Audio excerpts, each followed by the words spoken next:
ಆಕಾಶವಾಣಿ ಪ್ರದೇಶ ಸಮಾಚಾರ ಓದುತ್ತಿರುವವರು ಕೆ ನಾರಾಯಣಕುಮಾರ್ ರಾಯಬಾಗಿ. ಮುಖ್ಯಾಂಶಗಳು. ನಾಳೆ ವಿಧಾನ ಪರಿಷತ್ ಚುನಾವಣೆ. ಒಟ್ಟು 7 ಸ್ಥಾನಗಳಿಗೆ 8 ಅಭ್ಯರ್ಥಿಗಳು ಕಣದಲ್ಲಿ. ಕಾಂಗ್ರೆಸ್ ಶಾಸಕರಿಗೆ ಮತದಾನ ತರಬೇತಿ. ಕಾವೇರಿ ಕೊಳದಲ್ಲಿ ಮುಂಗಾರು ಕ್ಷೀಣ. ಕೆಆರ್ಎಸ್ ಅಣೆಕಟ್ಟೆಯ ನೀರು ಕುಡಿಯಲು ಮಾತ್ರ ಲಭ್ಯ. ಮಂಡ್ಯ ಜಿಲ್ಲಾಧಿಕಾರಿ ಸ್ಪಷ್ಟನೆ. ರಾಜ್ಯದ ಮಾವು ಬೆಳೆಗಾರರ ಸಂಕಷ್ಟಕ್ಕೆ ಸ್ಪಂದಿಸುವಂತೆ ಕೇಂದ್ರ ಕೃಷಿ ಸಚಿವರಿಗೆ ಕೈಗಾರಿಕಾ ಸಚಿವ ಎಚ್.ಡಿ. ಕುಮಾರಸ್ವಾಮಿ ಪತ್ರ. 232 ಗ್ರೇಡ್ 2 ತಹಶೀಲ್ದಾರ್ಗಳಿಗೆ ಗ್ರೇಡ್ 1 ಹುದ್ದೆಗೆ ಬಡ್ತಿ ನೀಡಿ ಸರ್ಕಾರ ಆದೇಶ. ಬಿಡದಿ ಟೌನ್ಶಿಪ್ಗೆ ವಿರೋಧ. ರೈತರ ಹೋರಾಟಕ್ಕೆ ಬೆಂಬಲ ಘೋಷಿಸಿದ ಬಿಜೆಪಿ. ವಿಧಾನ ಪರಿಷತ್ನ 7 ಸ್ಥಾನಗಳಿಗೆ ನಾಳೆ ಚುನಾವಣೆ ನಡೆಯಲಿದೆ. ಒಟ್ಟು 8 ಅಭ್ಯರ್ಥಿಗಳು ಕಣದಲ್ಲಿ ಇದ್ದಾರೆ. ಚುನಾವಣೆ ಹಿನ್ನೆಲೆಯಲ್ಲಿ ಇಂದು ಬಿಜೆಪಿ ಶಾಸಕಾಂಗ ಪಕ್ಷದ ಸಭೆ ನಡೆಯಲಿದೆ. ಈ ನಡುವೆ ಕಾಂಗ್ರೆಸ್ ತಮ್ಮ ಪಕ್ಷದ ಅಭ್ಯರ್ಥಿಗಳ ಗೆಲುವಿಗೆ ಕಾರ್ಯತಂತ್ರ ರೂಪಿಸಿದೆ. 8 ಅಭ್ಯರ್ಥಿಗಳು 7 ಸ್ಥಾನಗಳಿಗೆ ಸ್ಪರ್ಧಿಸುತ್ತಿರುವ ಈ ಚುನಾವಣೆಯಲ್ಲಿ ಪ್ರತಿಯೊಂದು ಮತವೂ ಮಹತ್ವದ್ದಾಗಿದೆ. ಕಾಂಗ್ರೆಸ್ನ 4 ಹಾಗೂ ಬಿಜೆಪಿಯ 2 ಅಭ್ಯರ್ಥಿಗಳು ಸರಾಗವಾಗಿ ಗೆಲುವು ಸಾಧಿಸಲಿದ್ದಾರೆ. 7ನೇ ಸ್ಥಾನಕ್ಕೆ ಕಾಂಗ್ರೆಸ್ ಅಭ್ಯರ್ಥಿ ವಿನಯ್ ಕಾರ್ತಿಕ್ ಹಾಗೂ ಬಿಜೆಪಿ ಜೆಡಿಎಸ್ ಅಭ್ಯರ್ಥಿ ಗೋವಿಂದರಾಜು ನಡುವೆ ಸ್ಪರ್ಧೆ ಏರ್ಪಟ್ಟಿದೆ. ಈ ಹಿನ್ನೆಲೆಯಲ್ಲಿ ಯಾವುದೇ ಕಾರಣಕ್ಕೂ ಅಡ್ಡ ಮತದಾನ ಆಗಬಾರದು ಹಾಗೂ ಮತ ಅಸಿಂದುಗೊಳ್ಳದಂತೆ ಕಾಂಗ್ರೆಸ್ ಎಚ್ಚರಿಕೆ ವಹಿಸಿದೆ. ಬಿಡದಿಯ ಖಾಸಗಿ ರೆಸಾರ್ಟ್ನಲ್ಲಿ ಇಂದು ಮುಖ್ಯಮಂತ್ರಿ ಡಿಕೆ ಶಿವಕುಮಾರ್ ಸಮ್ಮುಖದಲ್ಲಿ ಅಣಕು ಮತದಾನ ಪ್ರಕ್ರಿಯೆ ನಡೆಸಲಾಗಿದೆ. ಪರಿಷತ್ ಚುನಾವಣೆಗೆ ಕಾಂಗ್ರೆಸ್ನಿಂದ ಬಿಕೆ ಹರಿಪ್ರಸಾದ್, ತಿಪ್ಪಣ್ಣಪ್ಪ ಕಮಕನೂರು, ಪಿವಿ ಮೋಹನ್, ಶಿವಣ್ಣ ಮಳವಳ್ಳಿ, ವಿನಯ್ ಕಾರ್ತಿಕ್ ಕಣದಲ್ಲಿ ಇದ್ದಾರೆ. ಬಿಜೆಪಿಯಿಂದ ಲಿಂಗರಾಜ್ ಪಾಟೀಲ್ ಹಾಗೂ ರಘು ಕೌಟಿಲ್ಯ, ಬಿಜೆಪಿ ಜೆಡಿಎಸ್ ಮೈತ್ರಿಕೂಟದ ಅಭ್ಯರ್ಥಿಯಾಗಿ ಗೋವಿಂದರಾಜು ಕಣದಲ್ಲಿ ಇದ್ದಾರೆ. ಕೊಡಗು ಸೇರಿದಂತೆ ಕಾವೇರಿ ಜಲಾನಯನ ಪ್ರದೇಶದಲ್ಲಿ ಮಳೆ ಪ್ರಮಾಣ ಕಡಿಮೆಯಾಗಿರುವುದರಿಂದ ಮಂಡ್ಯ ಜಿಲ್ಲೆಯ ಕೃಷ್ಣರಾಜಸಾಗರ ಅಣೆಕಟ್ಟೆಯಲ್ಲಿ ನೀರಿನ ಪ್ರಮಾಣ ಗಣನೀಯ ಮಟ್ಟದಲ್ಲಿ ಕುಸಿತ ಕಂಡಿದೆ. ಈ ಬಾರಿ ಕೃಷಿಗೆ ನೀರು ಸಿಗುವುದು ಬಹುತೇಕ ಅನುಮಾನವಾಗಿದ್ದು, ಅಣೆಕಟ್ಟೆಯಲ್ಲಿ ಇರುವ ನೀರು ಕುಡಿಯಲು ಮಾತ್ರ ಬಳಕೆಗೆ ಲಭ್ಯವಾಗಲಿದೆ ಎಂದು ಜಿಲ್ಲಾಧಿಕಾರಿ ಡಾ ಕುಮಾರ ಆಕಾಶವಾಣಿಗೆ ಮಾಹಿತಿ ನೀಡಿದ್ದಾರೆ. 124.80 ಅಡಿ ನೀರಿನ ಮಟ್ಟ ಹೊಂದಿರುವ ಕೆಆರ್ ಜಲಾಶಯದಲ್ಲಿ 81.35 ಅಡಿ ಮಾತ್ರ ನೀರಿದ್ದು 11.394 ಟಿಎಂಸಿ ನೀರು ಲಭ್ಯವಿದೆ. ಈ ಬಾರಿ ಮುಂಗಾರು ಕೈಕೊಟ್ಟಿದ್ದು ಇರುವ 11.394 ಟಿಎಂಸಿ ನೀರಿನಲ್ಲಿ ಮಂಡ್ಯ, ಬೆಂಗಳೂರು, ಮೈಸೂರು, ಬೆಂಗಳೂರು ದಕ್ಷಿಣ ಜಿಲ್ಲೆಗಳಿಗೆ ಕುಡಿಯುವ ನೀರು ಪೂರೈಸಬೇಕಿದೆ. 4 ನಗರಗಳಿಗೆ ಕುಡಿಯುವ ನೀರಿಗಷ್ಟೇ ಪ್ರಸ್ತುತ ಅಣೆಕಟ್ಟೆಯಲ್ಲಿರುವ ನೀರು ಲಭ್ಯವಿರುವುದರಿಂದ ಮಂಡ್ಯ ಜಿಲ್ಲೆಯ ಕೃಷಿ ಚಟುವಟಿಕೆಗಳಿಗೆ ನೀರು ಸಿಗುವುದಿಲ್ಲ ಎಂದು ಜಿಲ್ಲಾಧಿಕಾರಿ ಸ್ಪಷ್ಟಪಡಿಸಿದ್ದಾರೆ.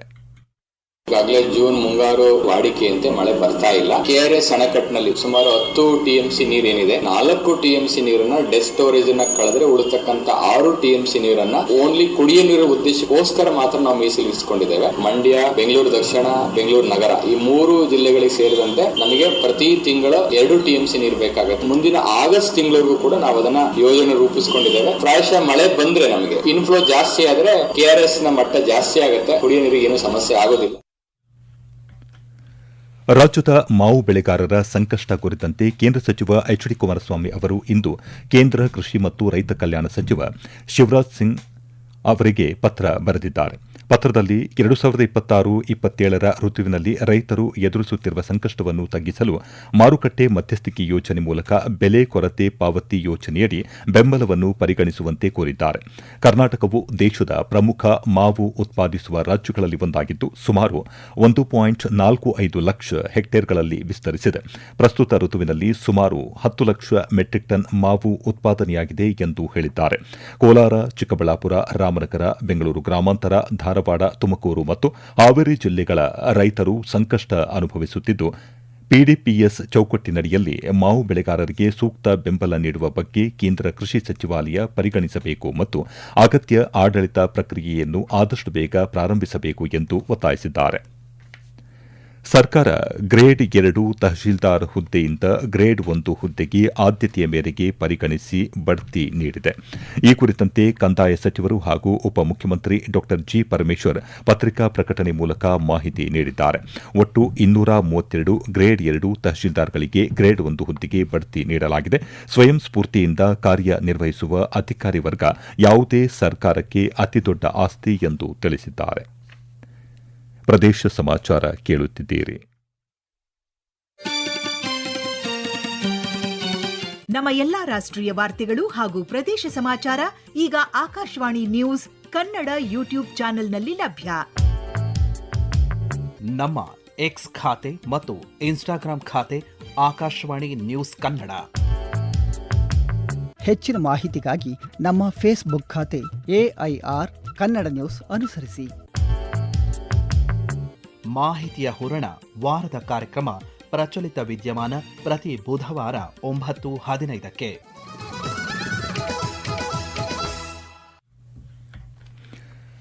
ಬೆಂಗಳೂರು ಮಹಾನಗರ ಪ್ರದೇಶವನ್ನು ಜಾಗತಿಕ ಆರ್ಥಿಕ ಬೆಳವಣಿಗೆಯ ಪ್ರಮುಖ ಕೇಂದ್ರವನ್ನಾಗಿ ಪರಿವರ್ತಿಸಲು ರಾಜ್ಯ ಸರ್ಕಾರ ಮಹತ್ತರ ಹೆಜ್ಜೆ ಇಟ್ಟಿದೆ. 2037 ವೇಳೆಗೆ ಬೆಂಗಳೂರನ್ನು ನಾವೀನ್ಯತೆ, ಕೃತಕ ಬುದ್ದಿಮತ್ತೆ, ಸುಧಾರಿತ ಉತ್ಪಾದನೆ ಮತ್ತು ಸುಸ್ಥಿರ ನಗರಾಭಿವೃದ್ಧಿಯಲ್ಲಿ ವಿಶ್ವದ ಪ್ರಮುಖ ಹಬ್ಗಳಲ್ಲಿ ಒಂದಾಗಿ ರೂಪಿಸುವ ಬೃಹತ್ ಯೋಜನೆಯನ್ನು ಸರ್ಕಾರ ಹಮ್ಮಿಕೊಂಡಿದೆ. ಈ ಮಹತ್ವಾಕಾಂಕ್ಷಿ ಯೋಜನೆಯ ಪರಿಶೀಲನೆಗಾಗಿ ಸರ್ಕಾರದ ಮುಖ್ಯ ಕಾರ್ಯದರ್ಶಿಗಳ ಅಧ್ಯಕ್ಷತೆಯಲ್ಲಿ ನಡೆದ ಸಭೆಯಲ್ಲಿ ವಿವಿಧ ವಲಯಗಳನ್ನು ಒಳಗೊಂಡ ಸಮಗ್ರ ಮಾರ್ಗಸೂಚಿ ಪ್ರಸ್ತುತಪಡಿಸಿದೆ. ಮುಂದಿನ ದಿನಗಳಲ್ಲಿ ಬೆಂಗಳೂರಿನ ಆರ್ಥಿಕತೆಯನ್ನು ಸುಮಾರು 390 ರಿಂದ 420 ಬಿಲಿಯನ್ ಅಮೆರಿಕನ್ ಡಾಲರ್ ಮಟ್ಟಕ್ಕೆ ವಿಸ್ತರಿಸುವ ಹಾಗೂ ಹೆಚ್ಚುವರಿಯಾಗಿ 25 ರಿಂದ 30 ಲಕ್ಷ ಹೊಸ ಉದ್ಯೋಗಗಳನ್ನು ಸೃಷ್ಟಿಸುವ ಗುರಿ ಹೊಂದಲಾಗಿದೆ. ಭವಿಷ್ಯದ ಸವಾಲುಗಳನ್ನು ಎದುರಿಸಲು ಸಜ್ಜಾದ ಜಾಗತಿಕ ಮಟ್ಟದ ಸುಸ್ಥಿರ ಬೆಂಗಳೂರನ್ನು ನಿರ್ಮಿಸಲು ಸರ್ಕಾರ ಬದ್ಧವಾಗಿದೆ ಎಂದು ಪ್ರಕಟಣೆ ಮೂಲಕ ತಿಳಿಸಿದೆ. ಟೌನ್ಶಿಪ್ ಯೋಜನೆಯನ್ನು ವಿರೋಧಿಸುತ್ತಿರುವ ರೈತರಿಗೆ ಬೆಂಬಲ ಸೂಚಿಸಲು ರಾಜ್ಯ ಬಿಜೆಪಿ ನಾಯಕರು ಇಂದು ಬಿಡದಿಯ ಹಲವು ಗ್ರಾಮಗಳಿಗೆ ಭೇಟಿ ನೀಡಿ ರೈತರ ಅಹವಾಲು ಸ್ವೀಕರಿಸಿದರು. ಬಿಜೆಪಿ ರಾಜ್ಯಾಧ್ಯಕ್ಷ ಬಿವೈ ವಿಜಯೇಂದ್ರ, ಪ್ರತಿಪಕ್ಷ ನಾಯಕ ಆರ್ ಅಶೋಕ್, ವಿಧಾನ ಪರಿಷತ್ ಪ್ರತಿಪಕ್ಷ ನಾಯಕ ಛಲವಾದಿ ನಾರಾಯಣಸ್ವಾಮಿ ನೇತೃತ್ವದ ಬಿಜೆಪಿ ನಿಯೋಗ ರೈತರ ಅಹವಾಲು ಆಲಿಸಿದ್ದು, ರೈತರ ಹೋರಾಟಕ್ಕೆ ಬೆಂಬಲ ನೀಡುವುದಾಗಿ ಘೋಷಿಸಿದೆ. ಬಳಿಕ ಸುದ್ದಿಗಾರರೊಂದಿಗೆ ಮಾತನಾಡಿದ ಪ್ರತಿಪಕ್ಷ ನಾಯಕ ಆರ್ ಅಶೋಕ್, ಸರ್ಕಾರದ ಪ್ರಸ್ತಾವಿತ ಟೌನ್ಶಿಪ್ ಯೋಜನೆಯಿಂದ ತಮ್ಮ ಕೃಷಿ ಭೂಮಿ, ಜೀವನೋಪಾಯ ಹಾಗೂ ಹೈನುಗಾರಿಕೆಗೆ ಎದುರಾಗುವ ಸಂಕಷ್ಟಗಳ ಕುರಿತು ರೈತರು ಆತಂಕ ವ್ಯಕ್ತಪಡಿಸಿದ್ದಾರೆ. ಅನ್ನದಾತರ ಬದುಕಿಗೆ ಧಕ್ಕೆ ತರುವ ಯಾವುದೇ ನಿರ್ಧಾರವನ್ನು ಬಿಜೆಪಿ ಬೆಂಬಲಿಸುವುದಿಲ್ಲ ಎಂದು ತಿಳಿಸಿದ್ದಾರೆ. ರೈತರ ಹಿತಾಸಕ್ತಿಯ ರಕ್ಷಣೆಯೇ ತಮ್ಮ ಮೊದಲ ಆದ್ಯತೆ ಎಂದು ಹೇಳಿದ್ದಾರೆ. ರೈತರ ನ್ಯಾಯಯುತ ಹೋರಾಟಕ್ಕೆ ಸಂಪೂರ್ಣ ಬೆಂಬಲ ನೀಡುವುದಾಗಿ ಘೋಷಿಸಿದ್ದಾರೆ. ದಕ್ಷಿಣ ಕನ್ನಡ ಜಿಲ್ಲೆಯಲ್ಲಿ ಮುಂಗಾರು ಆರಂಭವಾಗುತ್ತಿದ್ದಂತೆ ಕೃಷಿ ಚಟುವಟಿಕೆಗಳು ಬಿರುಸು ಪಡೆದಿವೆ. ಜಿಲ್ಲೆಯಲ್ಲಿ ಮುಂಗಾರು ಹಂಗಾಮಿನಲ್ಲಿ ಭತ್ತ ಬೆಳೆ ವಿಸ್ತೀರ್ಣ 2025 ರಿಂದ 2026ಕ್ಕೆ 366 ಹೆಕ್ಟೇರ್ ಹೆಚ್ಚಳವಾಗಿದೆ. ಈ ಬಾರಿ ಒಟ್ಟು 10,000 ಹೆಕ್ಟೇರ್ ಪ್ರದೇಶದಲ್ಲಿ ಭತ್ತ ಬೆಳೆಯುವ ಗುರಿ ಹೊಂದಲಾಗಿದೆ ಎಂದು ಕೃಷಿ ಇಲಾಖೆಯ ಅಧಿಕಾರಿಗಳು ಮಾಹಿತಿ ನೀಡಿದ್ದಾರೆ. ಕೃಷಿ ಇಲಾಖೆ ವತಿಯಿಂದ ಈಗಾಗಲೇ ಕೃಷಿಕರಿಗೆ ಅಗತ್ಯವಾದ ಭತ್ತದ ಬೀಜ, ರಸಗೊಬ್ಬರ ಹಾಗೂ ರಾಸಾಯನಿಕಗಳ ವಿತರಣೆ ಆರಂಭಗೊಂಡಿದೆ. ಭತ್ತದ ತಳಿಗಳಾದ ಜಯ, ಜ್ಯೋತಿ ತಳಿ ಸೇರಿದಂತೆ ಒಟ್ಟು 498.5 ಕ್ವಿಂಟಾಲ್ ಭತ್ತದ ಬೀಜಗಳನ್ನು ಕೃಷಿ ಇಲಾಖೆ ವಿತರಣೆ ಮಾಡಿದೆ. ಇನ್ನು 219.5 ಕ್ವಿಂಟಾಲ್ ಭತ್ತದ ಬೀಜಗಳ ದಾಸ್ತಾನು ಇದ್ದು, ಭತ್ತದ ಬೀಜ ಮತ್ತು ರಸಗೊಬ್ಬರಗಳ ಕೊರತೆಯಾಗದಂತೆ ಎಚ್ಚರಿಕೆ ವಹಿಸಲಾಗಿದೆ ಎಂದು ಅಧಿಕಾರಿಗಳು ತಿಳಿಸಿದ್ದಾರೆ.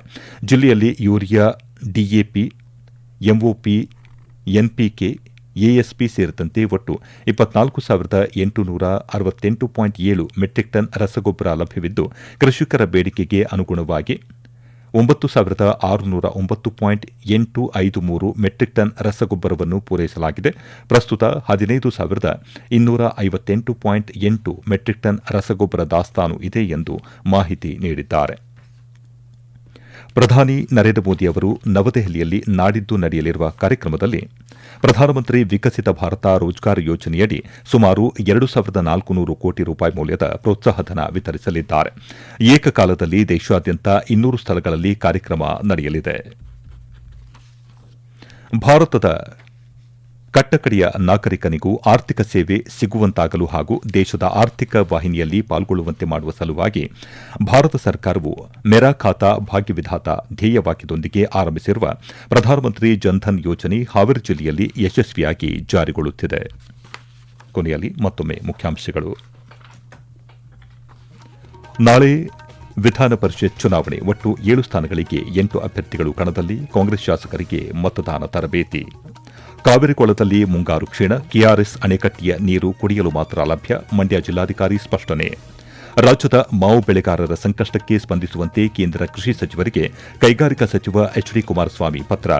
232 ಗ್ರೇಡ್ 2 ತಹಶೀಲ್ದಾರ್ಗಳಿಗೆ ಗ್ರೇಡ್ 1 ಹುದ್ದೆಗೆ ಬಡ್ತಿ ನೀಡಿ ಸರ್ಕಾರ ಆದೇಶ ಮತ್ತು ಬೆಡದಿ ಟೌನ್ಶಿಪ್ಗೆ ವಿರೋಧ ರೈತರ ಹೋರಾಟಕ್ಕೆ ಬೆಂಬಲ ಘೋಷಿಸಿದ ಬಿಜೆಪಿ. ಇಲ್ಲಿಗೆ ಪ್ರದೇಶ ಸಮಾಚಾರ ಮುಗಿಯಿತು. ನಮ್ಮ ಮುಂದಿನ ವಾರ್ತಾ ಪ್ರಸಾರ ರಾತ್ರಿ 7:35